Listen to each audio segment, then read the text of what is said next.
दोस्तों बहुत सारे लोगों ने मुझे कमेंट किया था कि सर स्टॉक मार्केट का अगर रिटर्न देखा जाए तो 200 से 300% मिल रहा है। वहीं अगर हम म्यूचुअल फंड का रिटर्न की बात करें तो 15 से 20% का रिटर्न मिल रहा है। तो क्या ये स्कैम है? म्यूचुअल फंड में इन्वेस्टमेंट करना क्या स्कैम है? हम डायरेक्टली स्टॉक मार्केट में इन्वेस्ट क्यों ना करें जहां पे 200 से 300% रिटर्न मिल रहा है।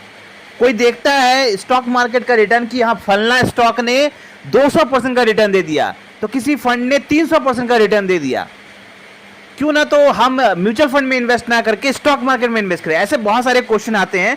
तो आज हम आपको एक शॉर्ट में बताने वाले हैं कि क्या ये कंसेप्शन सही है या नहीं, क्या ये बात सही है या नहीं, क्या हमें म्यूचुअल फंड में सिर्फ इस कारण इन्वेस्ट नहीं करना चाहिए क्योंकि यहाँ पे 15-20% का रिटर्न मिल रहा है और स्टॉक मार्केट में 200 से 300% का रिटर्न मिल रहा है। तो मैं आपको सबसे पहले एक चीज आपको कहना चाहूंगा कि जब आप देखे होंगे, जब आप स्टॉक मार्केट में इन्वेस्ट करते हैं तो आप किसी एक पर्टिकुलर फंड में इन्वेस्ट करते हैं। चलिए अगर आपके पास ज्यादा पैसा है तो हो सकता है आप 2-3 फंड में इन्वेस्ट करें, 2-3 स्टॉक में इन्वेस्ट करें, ठीक है, या 2-3 कंपनी के स्टॉक में इन्वेस्ट करें। लेकिन म्यूचुअल फंड कैसे काम करता है आप सबको पता होगा कि म्यूचुअल फंड में किसी एक कंपनी में इन्वेस्ट नहीं होता। म्यूचुअल फंड में एक फंड मैनेजर होता है। आप जैसे अगर आपने वहां पे 10,000 रुपए इन्वेस्ट किया तो उन 10,000 रुपए का यूज करके ऐसे बहुत सारे लोग उसमें पैसा इन्वेस्ट करते हैं, तो उसका एक फंड साइज होता है। उस पैसे को जो कलेक्ट होता है, उस पैसे को फंड मैनेजर जो होता है, जो उस फंड को मैनेज करता है, वो बहुत सारे कंपनीज में लगाता है। कोई फंड मैनेजर क्या करता है, 50 कंपनी में लगा रहा है, कोई फंड मैनेजर 100 कंपनी में लगा रहा है। मतलब उस फंड का फंडामेंटल के हिसाब से डिपेंड करता है कि वो कितना कंपनी में पैसा लगा रहा है। तो वहां पे होता क्या है कि सपोज करिए कि वो अगर वो 100 कंपनी में पैसा लगा रहा है तो कोई कंपनी अच्छा परफॉर्म करती है, कोई कंपनी बहुत अच्छा परफॉर्म करती है, कोई कंपनी एवरेज परफॉर्म करती है, कोई कंपनी खराब परफॉर्म करती है, कोई कंपनी डूब भी जाती है। तो सब कंपनी एक जैसा परफॉर्म नहीं करती। तो ये जो 15-20% का आपको रिटर्न मिलता है म्यूचुअल फंड में, वो उसका एवरेज निकल के आता है। जो फंड मैनेजर जो होता है वो जितने भी कंपनी में पैसा लगाता है उसका जो रिटर्न होता है वो एक एवरेज रिटर्न आपको मिलता है 15-20% के आसपास का। कोई फंड आपको 20-25-30% रिटर्न भी दे देता है लॉन्ग टर्म में। तो यहां पर जब आप किसी कंपनी में इन्वेस्ट करते हैं तो यहां पर क्या होता है कि आप अकेले हैं, ठीक है। अगर आपके पास नॉलेज नहीं है तो अगर आप स्टॉक मार्केट में सिर्फ इसलिए जाएंगे कि मुझे 100% का रिटर्न मिल रहा है, मुझे 200% का रिटर्न मिल जाएगा। मैंने देखा किसी भी आदमी का कि उसने डाला हुआ है कि मुझे 200% का रिटर्न मिला है इस स्टॉक में, तो मैं इस स्टॉक में डाल देता हूं। तो अगर आप सिर्फ सुन के जाएंगे स्टॉक मार्केट में, नॉलेज नहीं लेके जाएंगे, सिर्फ ये देख के जाएंगे कि उसे इतना रिटर्न मिला है तो मैं भी स्टॉक मार्केट में इन्वेस्ट कर दूं, तो वहां पर आप फंस जाएंगे।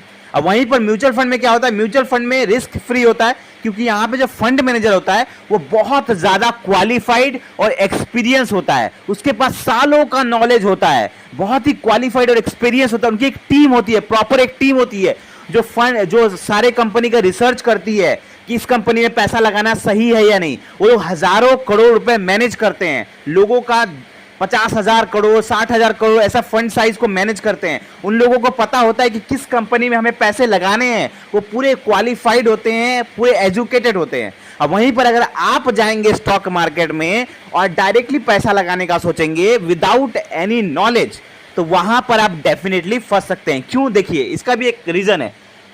अगर आप स्टॉक मार्केट में इन्वेस्ट करने जाएंगे तो अगर आप सोचेंगे कि मुझे 200-300% रिटर्न चाहिए तो आप डेफिनेटली सा बात है आप जाएंगे स्मॉल कैप स्टॉक्स में जाएंगे, जो स्मॉल कैप कंपनीज होती है उनमें जाएंगे, और वहां पर बहुत ज्यादा फ्लक्चुएट होता है।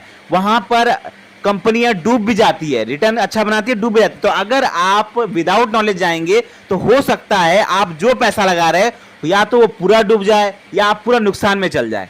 वहीं पर अगर आप कम प्रॉफिट के चक्कर में लार्ज कैप स्टॉक में जाएंगे तो आपको ज्यादा से ज्यादा 10-12% का रिटर्न मिलेगा, उससे बड़ा रिटर्न नहीं मिलेगा। तो इससे अच्छा है अगर आपके पास ज्यादा नॉलेज नहीं है स्टॉक मार्केट का तो आप आराम से म्यूचुअल फंड में इन्वेस्ट करें। मैं ये नहीं कह रहा कि स्टॉक मार्केट में इन्वेस्टमेंट करना बुरी बात है, बिल्कुल सही बात है। आप स्टॉक मार्केट में इन्वेस्ट करके भी अच्छा पैसा बना सकते हैं, लेकिन बस शर्त वही है कि आपको नॉलेज होना चाहिए स्टॉक मार्केट का। अगर विदाउट नॉलेज जाएंगे तो आपका यहां पे नुकसान होना तय है। वहीं अगर म्यूचुअल फंड की बात करें तो अगर आपको हल्का फुल्का नॉलेज भी है, अगर आपने किसी अच्छे फंड के बारे में थोड़ा जान लिया, कि किसी से जान लिया कि या किसी इन्फ्लुएंसर से, किसी यूट्यूबर से आपने जान लिया कि ये फंड अच्छा है और आपने थोड़ा बहुत खुद का रिसर्च किया, थोड़ा बहुत खुद देखिए, उसका होल्डिंग्स चेक करिए, उसका एक्सपेंस रेशियो चेक करिए, उसका होल्डिंग एनालिसिस चेक करिए, किन किन सेक्टर में पैसा जा रहा है, इसे थोड़ा बहुत चेक करके अगर आप डाल देंगे तो डेफिनेटली ये आपको आराम से अच्छा खासा रिटर्न बना के देगी, पैसा को कंपाउंड करके देगी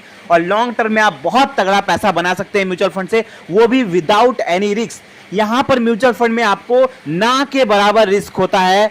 बाकी स्टॉक मार्केट में अगर विदाउट नॉलेज जाएंगे तो वहां पे बहुत रिस्क है, वहां पे आपका पैसा डूब भी सकता है। लेकिन अगर म्यूचुअल फंड में अगर आप लॉन्ग टर्म इन्वेस्टर हैं तो आपका पैसा डूबने के चांसेस ना के बराबर है, बहुत ही कम है। अगर आप थोड़े भी अच्छे कंपनी में इन्वेस्ट करेंगे, म्यूचुअल फंड में इन्वेस्ट करेंगे तो आपको आराम से 15-20% का रिटर्न लॉन्ग टर्म में मिल जाता है। तो आई होप आपको ये वीडियो अच्छा लगा होगा।